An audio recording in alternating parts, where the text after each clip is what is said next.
स्वाध्यायः परमः। Doctor Baba Saheb Ambedkar open university.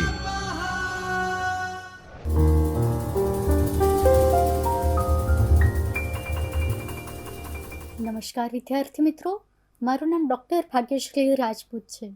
હું doctor Baba Saheb Ambedkar open યુનિવર્સિટીના સમાજશાસ્ત્ર વિષયમાં આસિસ્ટન્ટ પ્રોફેસર તરીકે કાર્યરત છું.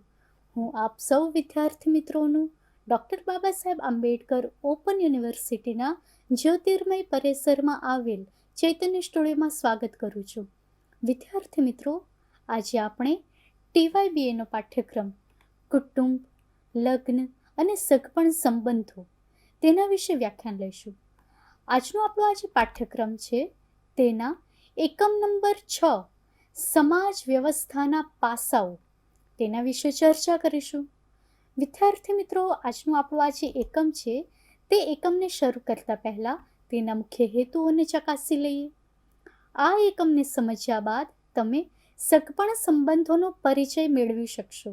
સગપણ સંબંધોનું સમાજમાં મહત્ત્વ કેવા પ્રકારનું છે તેના વિશેની માહિતી મેળવી શકશો અને મુખ્ય અને ખાસ તો સગપણ વ્યવસ્થાના પાસાઓની માહિતી પ્રાપ્ત કરી શકશો.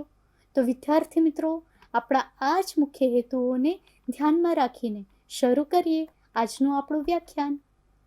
હવે જ્યારે સગપણ સંબંધોની વાત આવે ત્યારે સમાજશાસ્ત્રના વિદ્યાર્થી તરીકે આપણને એ તો ખબર જ છે કે સમાજમાં જે કોઈ પણ પ્રકારના સંબંધો છે એ સંબંધો રક્ત આધારિત હોઈ શકે, લગ્ન આધારિત હોઈ શકે અથવા તો દત્તક લીધેલ બાળકો હોય તેના દ્વારા પણ હોઈ શકે.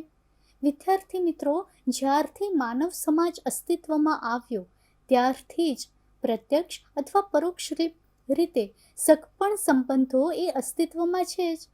પરંતુ ઘણા સમય બાદ જુદા જુદા સમાજમાં પોતાના ધર્મને આધારે, જ્ઞાતિને આધારે, પેટા જ્ઞાતિને આધારે ધોરણો, મૂલ્યો, રીત રિવાજો એ અસ્તિત્વમાં આવ્યા અને સગપણ સંબંધોમાં તેનું પ્રભુત્વ વધતું ગયું. હવે જો આપણે સમાજને સમજવો હોય, સમગ્ર માનવ સમાજને પણ સમજવો હોય તો તેના આંતરિક અને બાહ્ય સ્વરૂપને પણ સમજવું પડે. હવે આંતરિક સ્વરૂપ એટલે કે એવું સ્વરૂપ કે જેને આપણે સીધી નજરે એટલે કે આપણે સીધું સ્પષ્ટપણે જોઈ નથી શકતા, પરંતુ તેની અનુભૂતિ કરી શકીએ છીએ, જેમ કે સંબંધો, સગપણ સંબંધો અને તેની વ્યવસ્થા. આ જે કોઈ પણ પ્રકારની વ્યવસ્થા છે તેને આપણે જોઈ નથી શકતા, પરંતુ આપણે વ્યવસ્થાનો એક ભાગ છીએ. એ વ્યવસ્થાને આપણે અનુભવીએ છીએ. કેટલીક વ્યવસ્થા એ સંયુક્ત કુટુંબની વ્યવસ્થા હશે, કેટલીક વ્યવસ્થા વિભક્ત કુટુંબની હશે અને જેવું કુટુંબ હશે તેવા જ પ્રમાણે ત્યાંના સગપણ સંબંધો પણ અસ્તિત્વમાં જોવા મળતા હશે. વિદ્યાર્થી મિત્રો, કુટુંબ કે સમાજ ભલે એ વિભક્ત હોય કે પછી સંયુક્ત હોય અથવા તો એકલ કુટુંબ પણ કેમ અસ્તિત્વમાં ના હોય, પણ સગપણ સંબંધોની વ્યવસ્થા એ સાર્વત્રિક રીતે જોવા મળે છે. જો કે જ્યાં જ્યાં જેવો દેશ, જેવો સમાજ હોય ત્યાં સગપણ સંબંધોની વ્યવસ્થા અત્યંત વૈવિધ્યતા ધરાવે છે, અત્યંત જટિલ પણ ધરાવે છે. હવે આપણા દેશની જ વાત કરીએ તો આપણો ભારતીય સમાજ એ ભારતીય પરંપરાને અનુસરે છે. પ્રાચીન ભારતીય જે પરંપરા છે તે સંબંધોની વ્યવસ્થા આજે પણ ક્યાંક ને ક્યાંક જોવા તો મળે જ છે અને એ જ સગપણ સંબંધો દ્વારા સ્ત્રી અને પુરુષના પરસ્પર સંબંધ અને બાળકો સાથેના પરસ્પર સંબંધો નક્કી થાય છે. એટલે કે સ્ત્રી અને પુરુષ જ્યારે એકબીજા સાથે લગ્ન સંબંધથી જોડાય છે ત્યારે તેઓ પતિ અને પત્ની તરીકેનો દરજ્જો પ્રાપ્ત કરે છે અને જ્યારે તેઓને બાળકોનો જન્મ થાય છે ત્યારે તેઓ માતા પિતા તરીકેનો દરજ્જો પ્રાપ્ત કરે છે અને તેમના બાળકો એ દીકરા કે દીકરી તેના દરજ્જાનો પ્રાપ્ત કરે છે. અને આ જ પ્રમાણે સગપણ સંબંધોની વ્યવસ્થા રચાતી જ જોવા મળે છે અને કુટુંબ પણ અસ્તિત્વમાં આવતું જોવા મળે છે. વિદ્યાર્થી મિત્રો, કુટુંબ હોય કે પછી સગપણ સંબંધો હોય એ દરેક જગ્યાએ જોવા મળે છે. ભલે જુદા જુદા ધર્મ હોય, જુદી જુદી જ્ઞાતિ હોય, પણ દરેક વ્યક્તિ એકબીજા સાથે સગપણ સંબંધોથી જોડાયેલી છે. હમણાં જ આપણે વાત કરી કે પતિ પત્ની હોય છે પણ બાળકોના જન્મ થયા બાદ તેઓ માતા પિતા બને છે. અને જે દીકરા કે દીકરીઓ હોય છે તેઓ એકબીજા સાથે ભાઈ બહેનના સંબંધોથી સ્થપાય છે.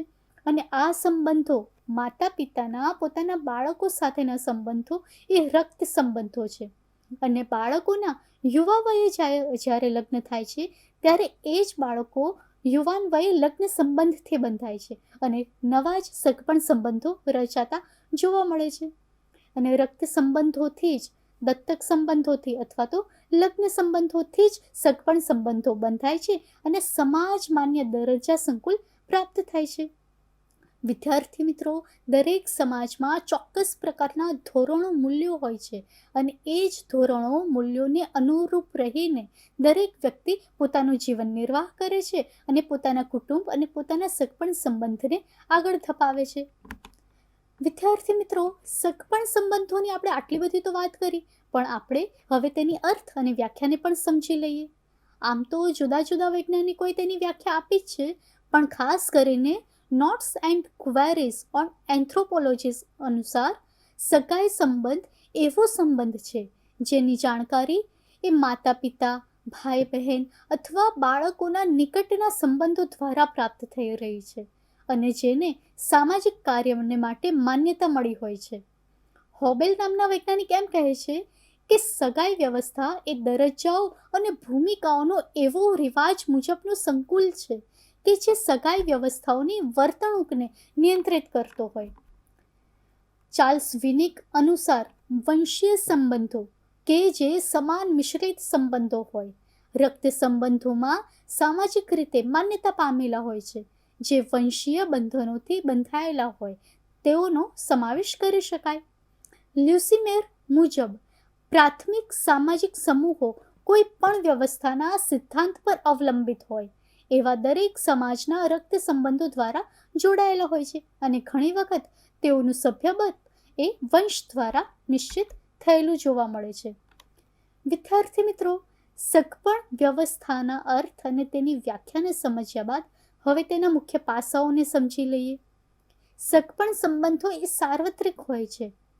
આ સંબંધોમાં અનેક વિવિધતા હોય છે અને આ સંબંધો એ સમાજ સ્વીકૃત સંબંધો છે.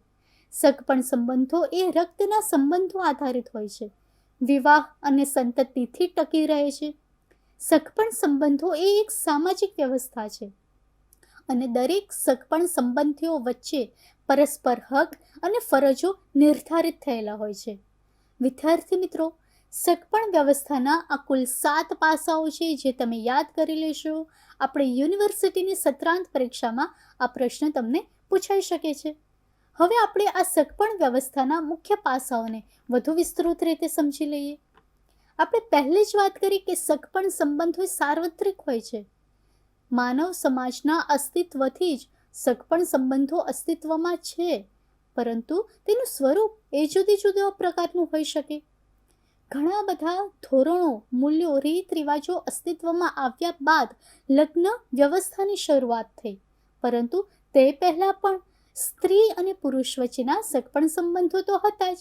લગ્ન વ્યવસ્થા અસ્તિત્વમાં આવ્યા બાદ જીવનસાથીની પસંદગી પણ ઉદ્ભવવા લાગી અને ત્યાર પછી ધીમે ધીમે જુદા જુદા પ્રકારના સંયુક્ત કુટુંબ અને વિભક્ત કુટુંબ અસ્તિત્વમાં આવવા લાગ્યા અને આ જ કુટુંબ વ્યવસ્થા, સગપણ સંબંધો એ પેઢી દર પેઢી એ સંબંધો દ્વારા આગળ વધતી રહે છે. હવે આપણે આગળ વાત કરીએ. સગપણ સંબંધોમાં અનેક વિવિધતા હોય છે. વિદ્યાર્થી મિત્રો, સગપણ સંબંધો જે રીતે સાર્વત્રિક હોય છે એ જ રીતે તેમાં અનેક વિવિધતા પણ જોવા મળે છે, કારણ કે આપણો ભારતીય સમાજ એ તો અનેક ધર્મોનો બનેલો છે, અનેક સંપ્રદાયોનો બનેલો છે. એટલે કે જેટલા ધર્મ, જેટલા સંપ્રદાયો એટલી જ વધારે વૈવિધ્યપૂર્ણ અને એટલી જ જટિલ સગપણ વ્યવસ્થા. હવે આપણે આદિવાસી સમુદાયોની વાત કરીએ તો તેમાં પિતૃવંશીય તો કેટલાકમાં માતૃવંશીય, પિતૃસત્તાક તો કેટલાકમાં માતૃસત્તાક કુટુંબ વ્યવસ્થા જોવા મળે છે. આપણે ફક્ત દેશના 2 જુદા જુદા રાજ્યોની જ વાત કરીએ તો પણ ભાષા, બોલી, પહેરવેશ એ બધામાં વિભિન્નતા જોવા મળે છે. ઇવન આપણે કોઈ એક રાજ્યના કોઈ એક શહેરની પણ વાત કરીએ તો એ શહેરમાં પણ જુદા જુદા કુટુંબના લોકો વસવાટ કરતા હશે તો ત્યાં પણ સગપણ સંબંધોની વ્યવસ્થા જુદા જુદા પ્રકારની જોવા મળે છે. અને આ સગપણ સંબંધોમાં શહેરીકરણ, વૈશ્વિકરણ, આ બધા જ પરિબળો તેમાં પરિવર્તન લાવવામાં મહત્વપૂર્ણ ભાગ ભજવતા જોવા મળે છે. સગપણ સંબંધો એ સમાજ સ્વીકૃત સંબંધો છે. વિદ્યાર્થી મિત્રો, આ મુખ્ય પાસું આપણે ગણાવી શકાય, કારણ કે સગપણ સંબંધો એ સમાજ સ્વીકૃત ત્યારે જ બને છે કે જ્યારે સમાજના જે ધોરણો, રીત રિવાજો, મૂલ્યો છે તેને અનુરૂપ રહીને જ સંબંધો અસ્તિત્વમાં આવ્યા હોય. જે સંબંધને જો સમાજના આગેવાનો દ્વારા, વડીલો દ્વારા કે કુટુંબ દ્વારા સ્વીકૃતિ ન મળી હોય તો તેવા સંબંધોને સગપણ સંબંધ સમાવેશ કરી શકાતો નથી. આવા સગપણ સંબંધોમાં પિતા પુત્ર, પતિ પત્ની, ભાઈ બહેન, સાસુ જમાઈ, પુત્રવધુ સસરા, નણંદ ભોજાઈ, ભાણેજ મામા, બધા જ સંબંધીઓ વચ્ચેના સંબંધો એ સમાજ સ્વીકૃત હોય છે. અને તેઓએ જે સમાજના નિયંત્રણો છે, રિવાજો છે તેને અનુરૂપ રહીને જ પરિહાર કે પછી પરિહાસના સંબંધો જાળવી રાખવા પડતા હોય છે. સગપણ સંબંધો એ રક્તના સંબંધો આધારિત છે. વિદ્યાર્થી મિત્રો, ભારતીય સમાજમાં ગોત્ર, સગોત્ર, પિંડ, સપિંડ એ દરેક પ્રકારના સંબંધો જોવા મળે છે. કેટલાક કુટુંબમાં એવી માન્યતા પણ હોય છે, એવા રિવાજો પણ હોય છે કે માતા પક્ષે 7 પેઢી સુધી લગ્ન ન કરી શકાય, અથવા તો પિતાના પક્ષના 8 પેઢી સુધી અંદરો અંદર લગ્ન ન કરી શકાય. તો અમુક પ્રકારના રિવાજો છે કે નિયંત્રણો છે કે જે પોતાના પરિવારને ટકાવી રાખે છે. તેઓના વંશજો પણ એક જ ગોત્રના હશે, કારણ કે તેઓ સમાન રક્તના છે અને માટે જ તેઓ રક્ત સંબંધ હોવાથી એકબીજા સાથે સગપણ સંબંધો થઈ શકતા નથી. કેટલીક વખત એક જ ગોત્રના હોવાથી એક જ રક્તના હોય તેવી પણ કલ્પના માની લેવામાં આવે છે અને એના જ આધારે સગપણ સંબંધોને રક્તના આધારે માનવામાં આવે છે. વિદ્યાર્થી મિત્રો, કેટલાક સગપણ સંબંધોમાં જે રક્ત સંબંધીઓ હોય છે તેમના વચ્ચે પણ સગપણ સંબંધોની માન્યતા જોવા મળે છે. ત્યારબાદ આગળ આપણે જોઈએ વિવાહ અને સંતતિ.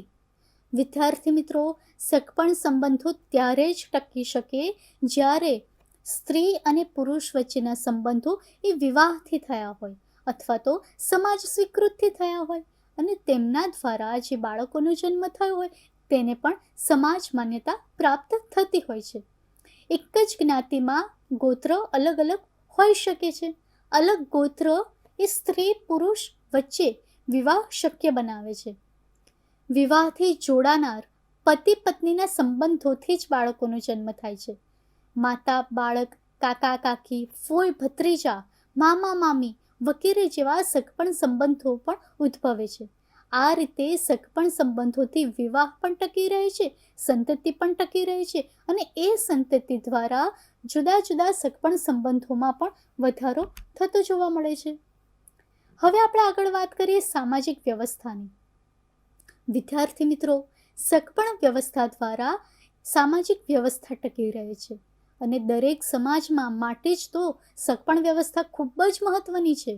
સગપણ સંબંધો દ્વારા જ કુટુંબો અને જ્ઞાતિ વચ્ચે, એક જ જ્ઞાતિના સભ્યો વચ્ચે સંબંધો જળવાઈ રહે છે. સામાજિક વ્યવસ્થાને લીધે સંબંધો વધુ મજબૂત, લાગણીશીલ અને નિસ્વાર્થ ભાવના બની રહે છે.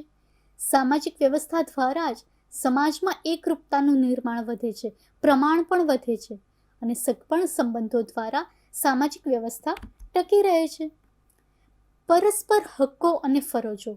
વિદ્યાર્થી મિત્રો, દરેક પ્રકારના સગપણ સંબંધો, ભલે તે પતિ પત્ની વચ્ચેના સગપણ સંબંધો હોય, ભાઈ બહેન વચ્ચેના સંબંધો હોય કે માતા પિતા અને બાળકો વચ્ચેના સંબંધો હોય, પણ દરેક સંબંધો એ ચોક્કસ પ્રકારના દરજ્જાઓ અને ચોક્કસ પ્રકારની ભૂમિકા ધરાવે છે. હવે વ્યક્તિ પોતાના કુટુંબમાં, પોતાના સગપણ સંબંધમાં જે પ્રમાણેનો દરજ્જો કે પછી જે પ્રમાણે ભૂમિકા ધરાવે છે તે જ પ્રમાણેના તેને હક્કો અને ફરજો એ નિભાવવા પડે છે. પિતૃસત્તાક કુટુંબની જો આપણે વાત કરીએ તો તેમાં પુરુષ પિતા કે જે પછી પુરુષ સભ્ય જે વડીલ છે તે પોતાના કુટુંબમાં મહત્વની ભૂમિકા ભજવે છે. કોઈ પણ પ્રકારના મિલકતની બાબત હોય, શિક્ષણની બાબત હોય, બાળકોના લગ્ન કે પછી કરિયરની બાબત હોય, એ દરેક પ્રકારની બાબતોમાં પિતા, વડીલ કે જે પુરુષ વડીલ છે તેનો જ હક અધિકાર રહે છે. અને પિતૃ સત્તાક કુટુંબમાં એ વંશ પણ દીકરા દ્વારા પેઢી દર પેઢી પરિવાર આગળ વધતો જોવા મળે છે. અને માતૃ સત્તાક કુટુંબમાં એ જ પ્રમાણે દીકરી દ્વારા પેઢી દર પેઢી વારસદાર નિમાતા જોવા મળે છે. વિદ્યાર્થી મિત્રો, આમ પ્રત્યેક સમાજ, ભલે તે રક્ત આધારિત હોય, લગ્ન આધારિત હોય કે પછી દત્તક કુટુંબ દ્વારા રચાયેલા સગપણ સંબંધો પણ કેમ ના હોય, પણ દરેક સમાજ એ પ્રત્યક્ષ કે પરોક્ષ રૂપે સગપણ સંબંધોથી રચાયેલો છે. અને કોઈ પણ સમાજ એ સગપણ સંબંધ વિનાનો સમાજ તો હોઈ જ ના શકે.